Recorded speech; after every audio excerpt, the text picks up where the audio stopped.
Okay, let's start. The first news for the day is this BRICS summit. What are the things that you need to take away from this article? When you're talking about BRICS, prelims level info. When was it formed? What is the evolution of the trends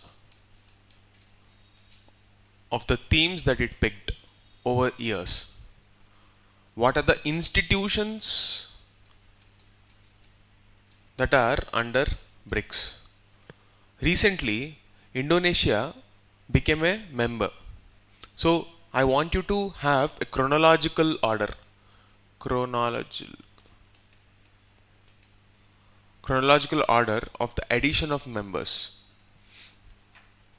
At the time of formation, which countries were a part of this grouping? And what is the basis of this grouping? On what premise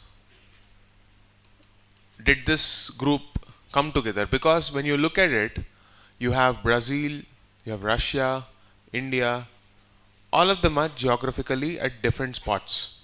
There must be some common agenda that brought them together, right? And this is a forum where you have people from different continents.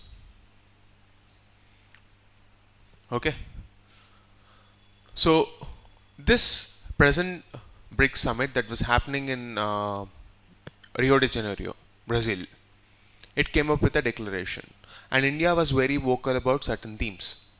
Firstly, global governance architecture.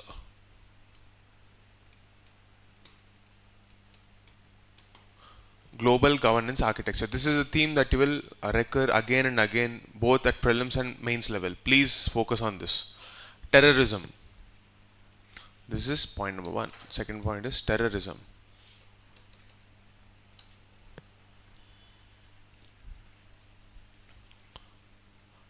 What are these themes? These are the background work that I'm expecting you to do. What are the themes? Let's see. See, when you're talking about a global governance architecture, it's about representation. Significant population in the global south do not have representation in global institutions. They do not have a voice in organizations like UNSC. Okay, the issues pertaining to the developmental agenda of many global south countries is not represented in forums like WTO.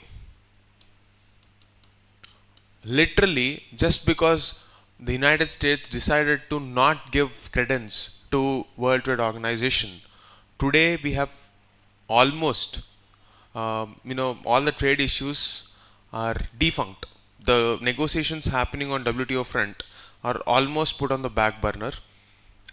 Because you see what's happening. Tariffs, the trade war between US and China, it's a clear-cut trend that we are flouting the WTO norms or the spirit of WTO. On the other hand, we have many multilateral forums like SEO, BRICS, etc.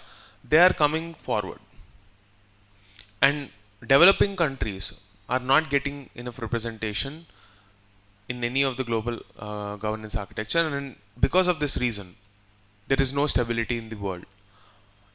And the fact that after the Cold War, from 1991, when USSR disintegrated, we've moved towards a unipolar world which is dominated by US. Now we have come to a stage where China is also taking one of the lead position. But China is not replacing USSR. We have entered into a world where there are multiple poles. Depending on the situation, each country becomes a point of focus. For example, if you're talking about the domain of Indo-Pacific, India comes into focus. If you're talking about Middle East, Israel comes into focus. It's no longer a narrative that is dictated by one or two countries. In such a kind of a scenario, don't you think it's pertinent that the global south, it is important for the global south to be represented in this to be represented in this global institutions. The global governance architecture needs a relook, and that is what India is fighting for in the BRICS summit. So these are the background information that you need to focus on, especially since 2014. This is the landmark year. You will see something called the Fortaleza Declaration. From that till now, what are the major landmarks? I want you to go to the Wikipedia page of BRICS, look at the thematic evolution, and don't by heart anything. Just observe the trend. In the long term, you will, when just before the prelims exam approaches, you will be focusing on what aspects to memorize. But observe the trend. How are the members included? Why are the members included like this? And this is how you have to note it down. This is the first news. This is a separate issue altogether. We will again discuss entire voter list revision. We will look at it in more detail.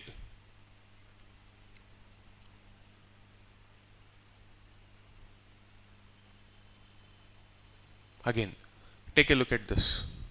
The other day I told you about Kerala's surveillance, how the surveillance systems are very strong. Nothing to take away or note down for your exam, but just if you want to read this, I want you to observe how exactly is the surveillance system of Kerala working, especially these paragraphs. Take a look at the map of Kerala. Observe the migration patterns, just for your curiosity's sake, nothing else, and see what is done in Kerala that can be replicated elsewhere. This is the overall perspective from which you have to look at this.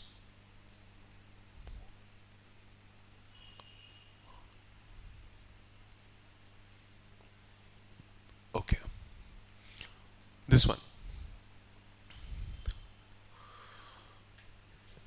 The whole narrative, see, there is something called two-front warfare.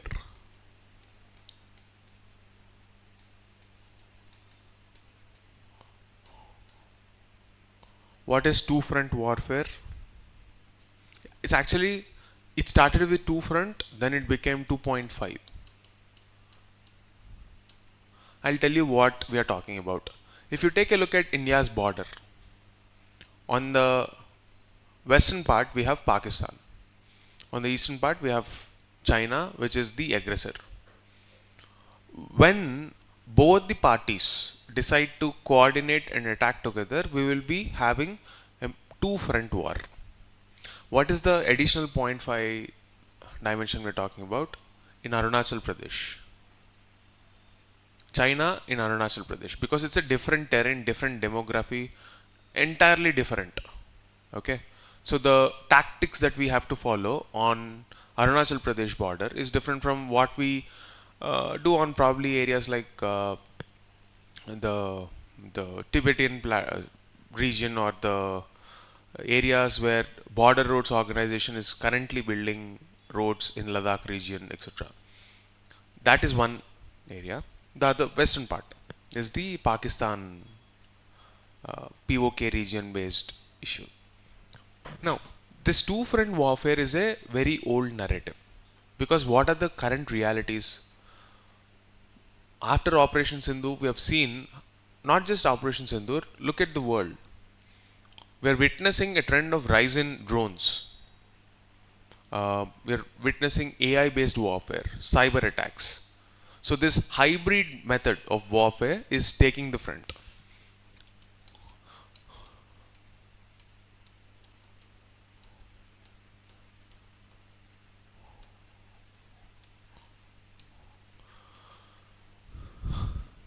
This is the new terminology that you need to incorporate in your in our vocabulary. Hybrid warfare. So if India has to prepare for the future, not just from the lens of how we deal with Pakistan and China, but overall in terms of hybrid warfare. What is the preparedness with which we have to be ready, the level of preparedness or the strategies on which we have to be ready to reduce dependence on any foreign power? From the angle of diplomacy, from the angle of technology, from the angle of strategic preparedness in terms of tactics, how well we understand the terrain, how well we understand the moves through intelligence gathering. All these aspects together constitute the security doctrine. And in this context, the possibility of China and Pakistan coming together is all the more dangerous for India, primarily because there are rumors that even in the time of Pahalgam attack, there is an allegation from some section of, there is something called OSINT. Please remember this terminology. Open source intelligence. See, this is nothing but a group of journalists who are working on the ground, and they contribute to the intelligence narrative. Okay, open source intelligence. So there are many allegations that China has supported Pakistan for a coordinated attack in Pahalgam, or also during the Operation Sindoor. If that is indeed a reality, how are we supposed to react? How are we supposed to prepare ourselves? The entire article is about that, this last section. Okay? Please read that. Anything else? That's it. Indian diplomacy is measured, not mute. Please use this headline as a conclusion in your answers sometimes. Silence is also sometimes a communication strategy. Let's say during Israel-Iran war, India has decided to remain silent. On the other hand, BRICS, for example, collectively, BRICS made a statement that whatever Israel and US are doing together in Iran is not acceptable, and it is considered a violation of international agreements like Geneva Convention. But that's not the official stance of India. India decided to abstain from making any comment about this because we have maintained a strategic silence.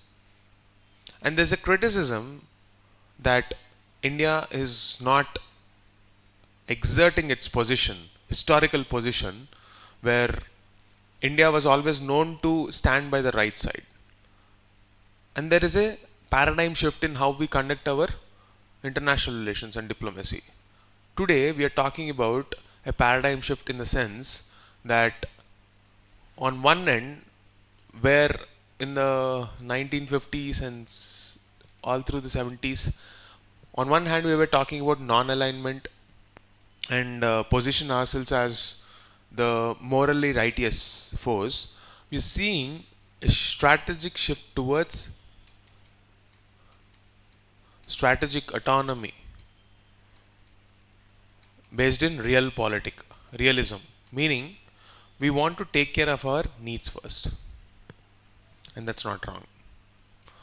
And even when we are doing that, we only respond, we don't react, because India's strategic silence is a sign of its growing stature. It speaks when it matters most, acts when it counts, and leads when it is required to. Because back then, India did not have so much leverage in international politics or diplomacy, because India was predominantly a socialist economy. In a globalized world, India is one of the largest markets, and any comment that we make will have a bearing on stock markets, economy, people. Globalized world will always be interconnected, right?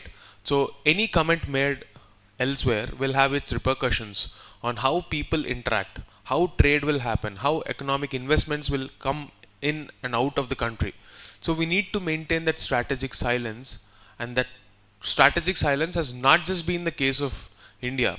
Any growing power will try to do the same thing, and that's what we are also doing. And it's not wrong. So, if there is a criticism that India is not responding to the global needs, use this particular line. India's strategic silence is a sign of its growing stature. It speaks when it matters most, acts when it counts, and leads when it is required to. India's diplomacy is measured, not mute. It's a very good phrase to capture the essence of the strategic shift in our diplomatic stance. The end of tuberculosis that wasn't. This article is reminding me of two beautiful books. There is this book called Factfulness. I don't know if you have the time to read it, but just in case.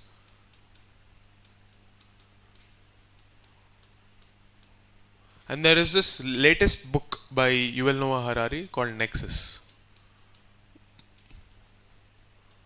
This is much more relevant in any issues that are coming in this data point column in the Hindu. Because data can be used to build narrative.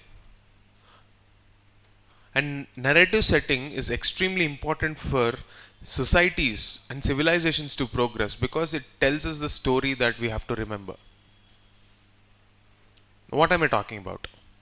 Let me take a step back and help you understand this better with this data. Back in the 1980s, the world thought that tuberculosis is going to be wiped out from the face of the earth. And that was the narrative set for a very long time. People thought it's all gone, it's taken care. 1990, the World Health Organization declared that tuberculosis is an emergency. And even in 2000s, we have, officially speaking, we have as many as 2 million people dying because of tuberculosis every year. It's much more scarier, much more serious than COVID probably. But it doesn't get the kind of a attention that it deserves, primarily because it's not a crisis in public lens. This is the narrative set.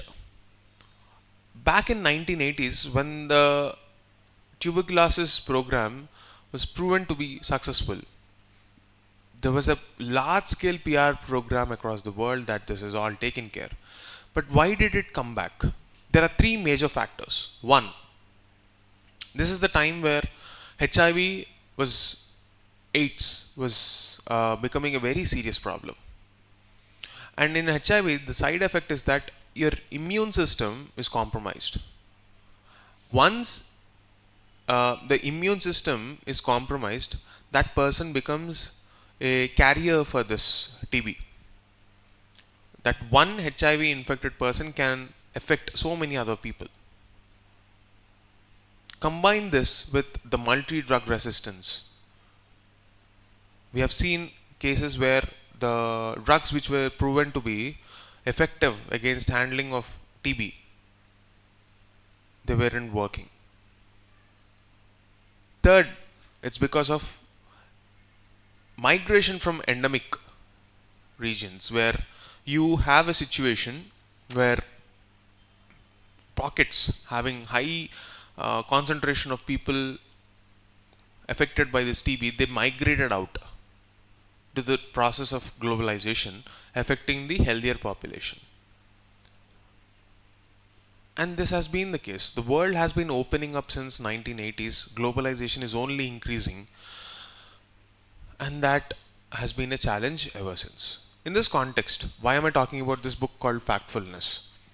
This book says that once we have a perception about a certain aspect, once that agenda is driven, or that narrative is set, it is difficult to look at data again. For example, the author in that book quotes about Africa. When you think of the word Africa, we think of poor people, children dying of hunger, etc. But if you take a real look at the real-time data, if you track the data, Africa has the fastest growing economies in the world, with the GDP growth rate not less than 7-8, as good as most developing countries. Just like how China grew, even Nigeria, for that example, is growing. Yes, there are problems, but to dismiss the growth story of a nation that is doing its best and saying that it's just a poor nation, there's nothing that can be done about it, what are you essentially saying? You're essentially casting doubts on how the developmental agenda can be designed for that country. Similarly, these two books can be quoted in your essay and your ethics as to how lack of empirical evidence will drive rhetoric that is emotional, and it will be difficult for people to develop scientific temper. And that lack of scientific temper is dangerous in a globalized world because it will create a very divisive world. So it is important to focus on factfulness driven by data, driven by real-time incentives. Whatever actions we do should be based on data, and that should create incentive structures for people to respond to that data. And that is important in setting narratives. The second book, Nexus, written by Yuval Noah Harari, it came back just last year in September 2024. It's a beautiful book. If you have time, please do read it. In that book, the author traces the history of human race as to how it thrived. We thrived because of our ability to create stories that gives us a sense of purpose. Human beings, if they don't have a sense of purpose, they do not function well. They do not thrive. And how does that purpose come into existence? It's because of the narratives that we collectively set for ourselves. Are we setting the right narrative? That's the question. Nexus between the various stakeholders in this society. How do they come together? How do they build a narrative? Interesting take. Please go back and read it.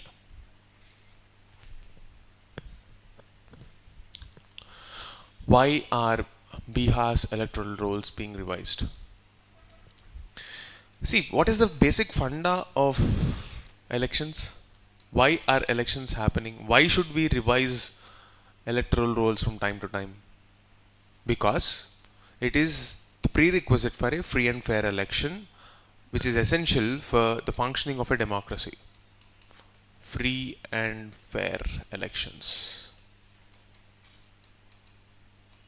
When you're talking about this free and fair elections, it is not just about the quantity but also the quality. Once the quantity itself is compromised, what will happen to the quality? Right? If the number of people who are supposed to participate in a democratic process, because we have universal adult franchise, meaning every person above the age of 18 should get a voter card or an or eligibility to vote. Once a certain section of segment of population is actually removed from this process, can we actually call it democracy? No, right? So we need to revise electoral rolls from time to time.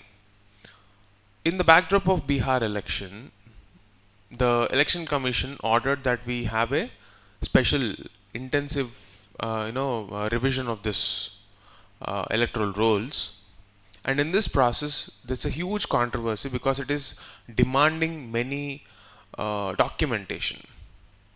Imagine a situation of a person, let's say from Bihar, who is staying in a place like Chennai or even further down south for their livelihood. How do you expect that person to present documentation? Because we're talking about a state where the per capita income is probably 1/3 of the national average.